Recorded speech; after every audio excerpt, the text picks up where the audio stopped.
Students, +2 class का हम next topic करेंगे बेटा पोटेंशियोमीटर।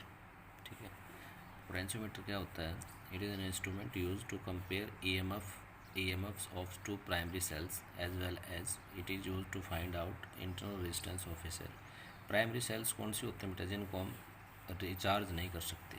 ठीक है, जिनको एक बार यूज़ करते हैं और यूज़ एंड थ्रो होते हैं, वो कौन सी होती हैं? Primary cells. सेकेंडरी सेल्स कौन सी होती है? जिनको हम चार्जेबल होते हैं, जैसे अपने इन्वर्टर की बैटरी है, मोबाइल की बैटरी है, ये सेल है। ठीक है, ये क्या होती हैं? सेकेंडरी।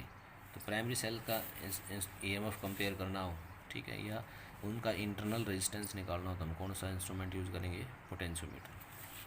प्रिंसिपल क्या होता है बेटा? It is based upon the principal that if constant current is pass through a wire of uniform area of cross section. ठीक है, एक कोई वायर है जिसका एरिया ऑफ क्रॉस सेक्शन क्या है? यूनिफॉर्म, उसमें करंट क्या जा रहा है? Constant. Then potential drop across any portion of wire, उसमें पोटेंशियल जो ड्रॉप होगा ओम के नियम से V is equal to IR, किसी भी पोर्शन के वायर में डायरेक्टली प्रोपोर्शनल होगा length of that portion of the wire, यानी वोल्टेज ड्रॉप या पोटेंशियल डायरेक्टली प्रोपोर्शनल होगा लेंथ ऑफ वायर की। ये इसका प्रिंसिपल। ठीक है, इसका हम प्रूफ भी देंगे। देखिए, आपको पेपर में करने की जरूरत नहीं है। Potential drop across any portion of a wire is directly proportional to the length of that portion of wire. Short में इसका ये भी लिख सकते हो आप, ऊपर वाला ना लिख करके शॉर्ट में ये भी लिख सकते हो, यानी V डायरेक्टली क्या होगा? अल के। ठीक है, इसका प्रूफ देखो छोटा सा। ओम के नियम से V इज इक्वल टू क्या होता है? IR। यहाँ से R इज इक्वल टू क्या होता था? रो L बाई ए। यहाँ पे R की वैल्यू पुट कर दो, पुट करोगे तो क्या आएगा? I रो और A, ये सारी चीज़ें कांस्टेंट हैं, यानी वोल्टेज के साथ क्या वेरी करेगा? ये तो कांस्टेंट है, कांस्टेंट की जगह क्या लगा देंगे? Proportionality constant. तो ये जो था पोटेंशियोमीटर क्या होता है। अब क्वेश्चन कैसे आता है? Using potentiometer how will you compare the EMF of two primary cells. Potentiometer का यूज़ करके आप दो प्राइमरी सेल्स का EMF कैसे कंपेयर करोगे? तो इसके लिए सर्किट डायग्राम देखिए बेटा, ये वही सेम है। इसकी वायर जो कितने मीटर की होती है? 4 मीटर की होती है, यानी 400 सेंटीमीटर की। मीटर ब्रिज की वायर कितनी थी? 1 मीटर या 100 सेंटीमीटर की। देखिए, ऐसे गैप होते हैं, ए से लेकर के यहाँ तक 100 सेंटीमीटर, फिर यहाँ से लेकर यहाँ तक फिर 100 200, यानी यहाँ से लेकर यहाँ तक फिर 100 300, यहाँ से लेकर यहाँ तक 400। ठीक है, ऐसे घूमी हुई वायर होती है इसे 100 मीटर के हिसाब से।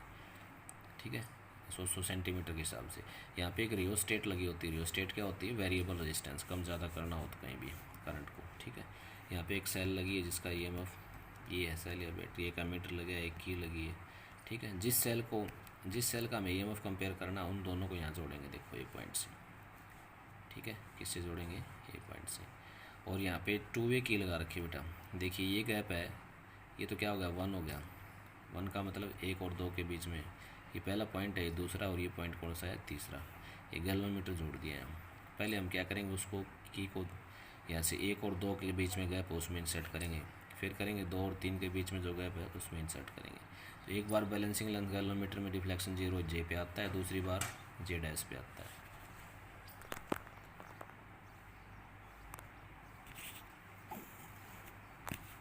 क्या लिखेंगे?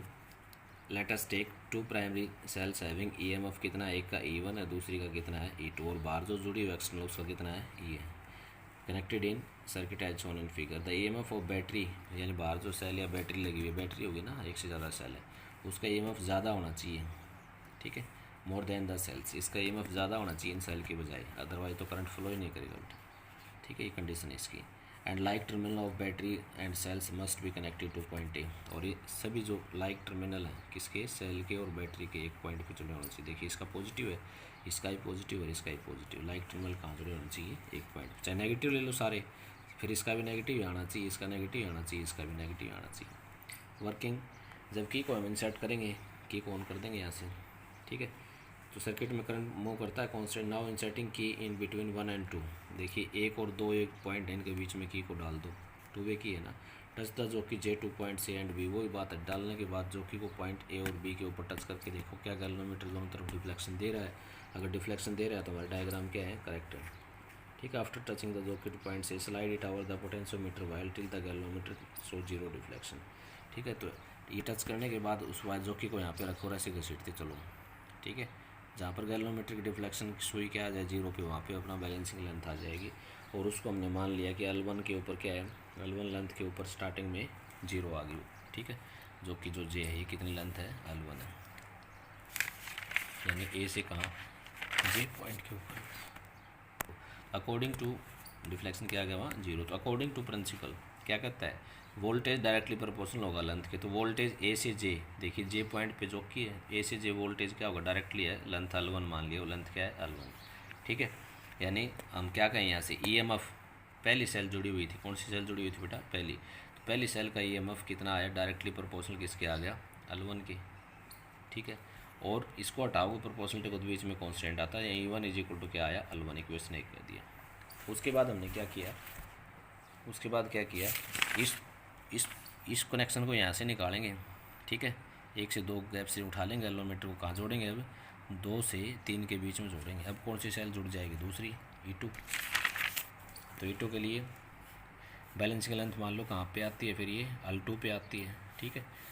Balancing length for sale E2 के लिए कितने पे आती है, L2 पे। और वो पॉइंट जेड एस है, तो VAZ क्या होगा, डायरेक्टली क्या होगा L2 के।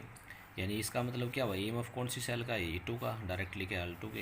यानी E2 इज इक्वल टू क्या है, इसको हटाओगे तो कॉन्स्टेंट L2 आ जाएगा। और डिवाइडिंग इक्वेशन 1/2, पहले वाली इक्वेशन को 1 माना था हमने, ठीक है। ये क्या है 2, डिवाइड कर दो।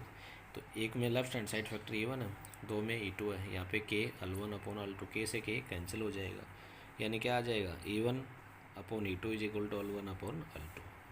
तो by knowing the length L1 and L2 we can compare the EMF of 2 cells. हमें L1 का पता लग जाए, L2 का पता लग जाए, तो क्या करते हैं, दोनों सेल का EMF कंपेयर हो जाएगा कि दोनों में क्या रेशो है।